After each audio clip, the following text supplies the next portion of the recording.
Hello and welcome back to Diddy on Trial from the BBC World Service YouTube channel with me, Anoushka Mutanda-Dougherty. Make sure you subscribe so you never miss a thing. Now, it's only day 2 of this trial, but today is massive because we're going to hear the testimony of victim 1, who has now been officially named as Cassie Ventura for the first time, and she is the prosecution's main witness. Just a warning, this episode contains descriptions of violence, sexual violence, and graphic descriptions of sex. Diddy Combs is accused of sex trafficking, transportation for prostitution, and racketeering with conspiracy.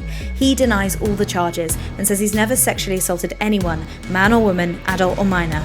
If found guilty, he could end up spending the rest of his life behind bars. Now, if you're not quite sure who Cassie is, she dated Diddy Combs for over a decade, and they were one of Hollywood's most recognisable power couples.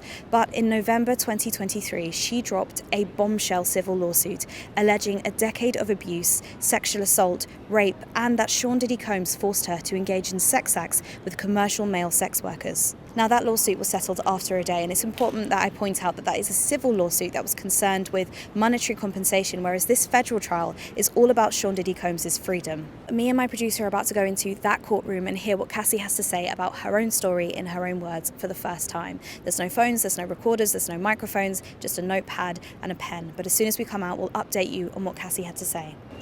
It's 5 p.m. We're stood outside the court after a very intense testimony from Cassie, which is going to carry on into tomorrow. I'm here with Sakshi, Venkatraman, the digital reporter in New York for the BBC. Sakshi, can you first fill us in on what happened this morning with the cross-examination of the male escort, Daniel Phillip? Yes, the day started with a cross-examination of Daniel Phillip, who is the male escort who would rendezvous with Cassie and Diddy for these freak-offs in New York City on the Upper West Side often.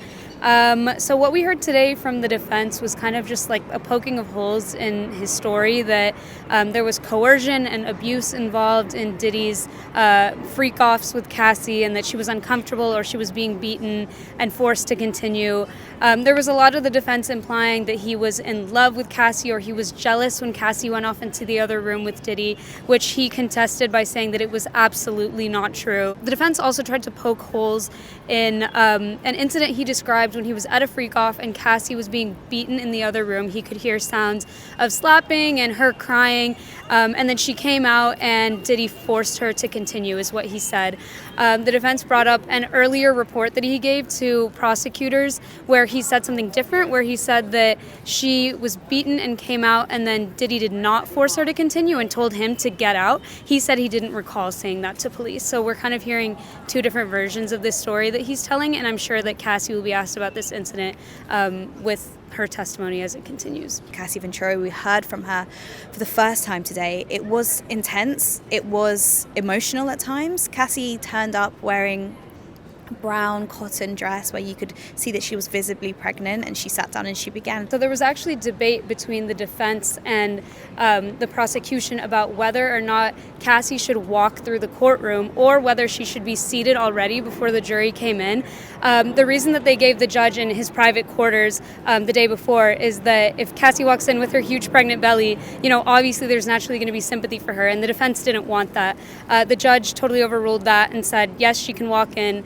And she did walk in heavily pregnant, like you said, in her tight brown outfit that showed off her stomach, and she took the stand. And the testimony began with really her setting the scene of what her relationship with Diddy looked like from the time that she was 19 and, coming out of modeling and trying to make it in the music industry, meeting Diddy, and then kind of having this whirlwind relationship with him. Their early trips to Miami that kind of solidified them as a couple, but still in secret, and how within the first year of their relationship that really kind of spiraled into something that she didn't have planned for herself, like freak-offs and things like that. It was a long testimony. It's going to go on into tomorrow. And the biggest theme was, during this relationship, which we know lasted over a decade, I did things that I didn't want to do. And she offered kind of 3 different explanations for why that was. One of them was fear, and she spoke about physical aggression. Now, she said the first time that she experienced physical aggression was before the freak-offs. Can you just fill in a little bit of the picture she painted about the goings-on between her and Diddy? Yeah, I mean, so She says that physical assault from Diddy was something that was always on the back of her mind. If she was thinking about saying no to something, like saying no to a freak off or upsetting him in any way, she was afraid that he would hurt her. One quote that she said that really stuck out in my mind was, if I made the wrong face, I would end up getting hit in the face. So even small things that she did wrong would be met by anger and violence from Diddy. And I mean, if we remember yesterday in their opening statements, the defense already kind of led with admitting Diddy is a violent person. He did get drunk and get high and get violent towards his girlfriends. But the defense is also asserting that that's not what this case is about. It's about racketeering and sex trafficking, which they still hold strong that he didn't do, even though they are admitting that if this was a domestic violence trial, like, it would be a different story. She also speaks about freak-offs in great detail, and we're calling them freak-offs. I know some people have had questions about that because that is what the federal government are calling them, and it's a term that we've heard was originated by Diddy. Now, she speaks about the first time she was introduced to what that meant and him kind of saying, this is what I'm into. What did she say about that?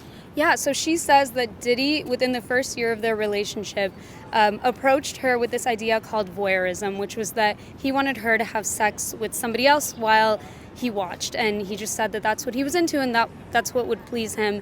And she was disgusted, internally confused.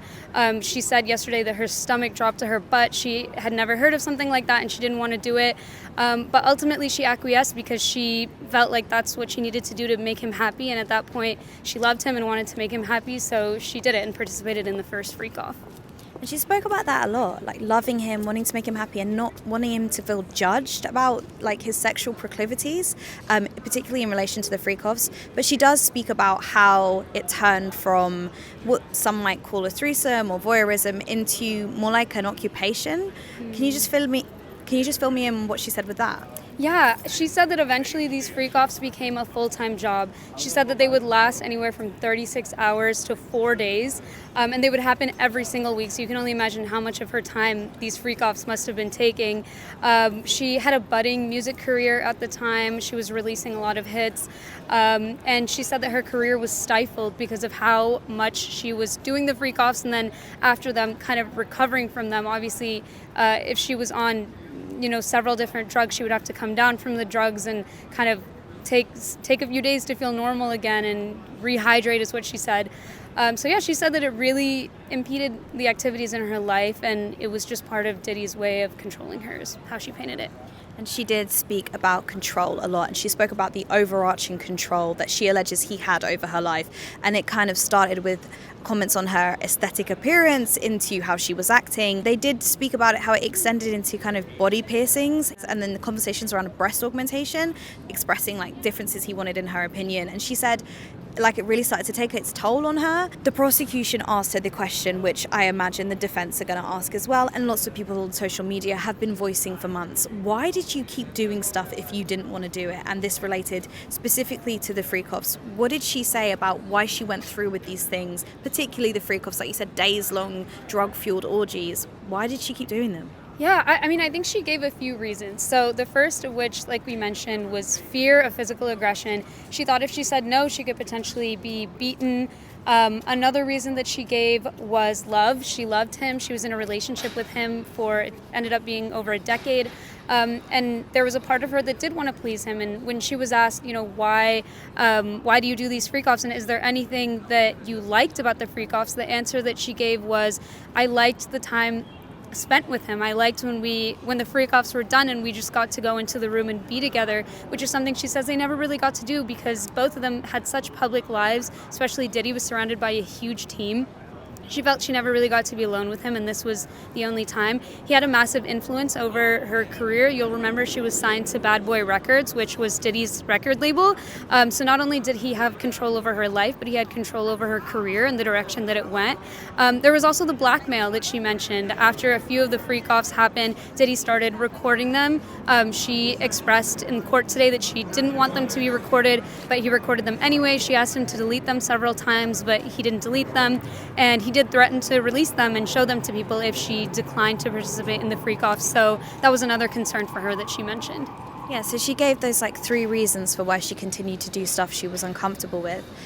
And the prosecution didn't stop there. I mean, they did really ask her to go into detail about the kind of stuff she was doing that she felt uncomfortable with. And it's a tricky listen. And I'll do another warning here. It's quite graphic if you're listening, sexually explicit. She does detail stuff that happened during those sexual performances, those freak-offs, that she didn't enjoy at all. What kind of stuff did she talk about? Yeah, I think the first thing is drugs. She said that she consumed several kinds of drugs, including ecstasy, MDMA, cocaine, marijuana, ketamine, mushrooms, GHB, alone or in combination with one another. She said those drugs would often make her sick, and she would even throw up before the freak-offs. And despite her throwing up and Diddy seeing her throw up and being aware that she was sick, still made her continue. The very fact that she was having sex with strangers, she didn't want to do that from the beginning. Sometimes Diddy would make her have multiple partners who were having sex with her at the same time. Sometimes Diddy would have sex with her at the same time as an escort. She said all of that made her extremely uncomfortable, and she didn't want to do any of that.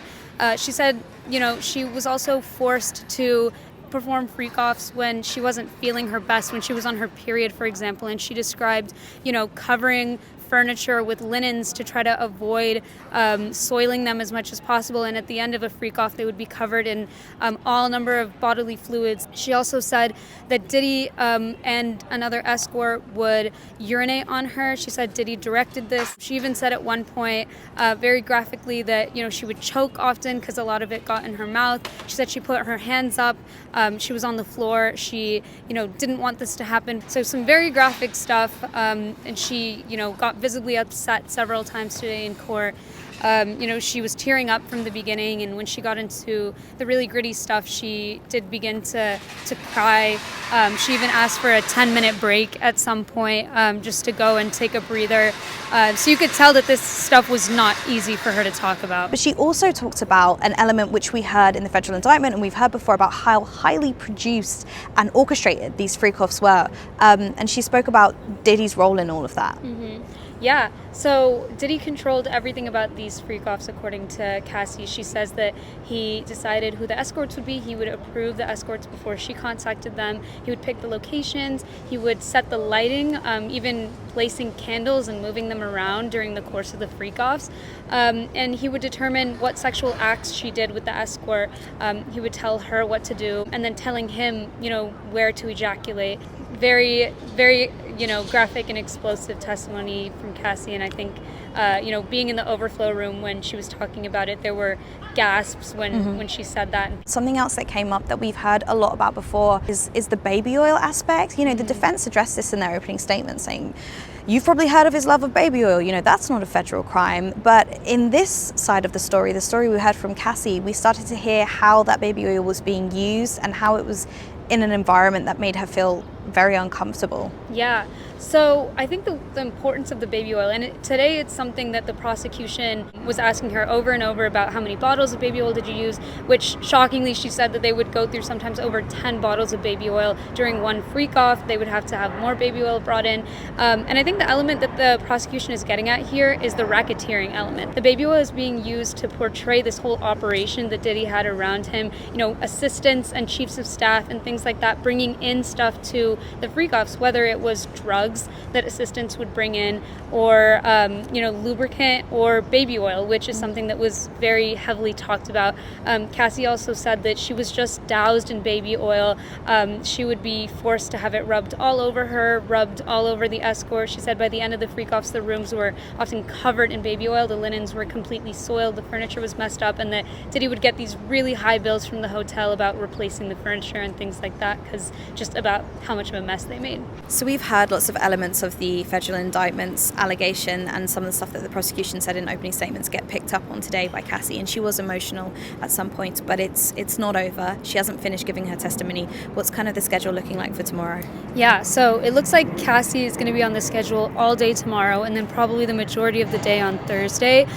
Prosecutors did say that their questioning of Cassie is going to take at least until midday tomorrow. The defense responded by saying in that case their cross-questioning is going to take until probably well into Thursday. So, we'll see how long that goes. Another big question that I had at the beginning of the day that was kind of just answered as we were leaving court is, will the public get to see the videos and images of the freak-offs, which is something that has been discussed since the trial started yesterday.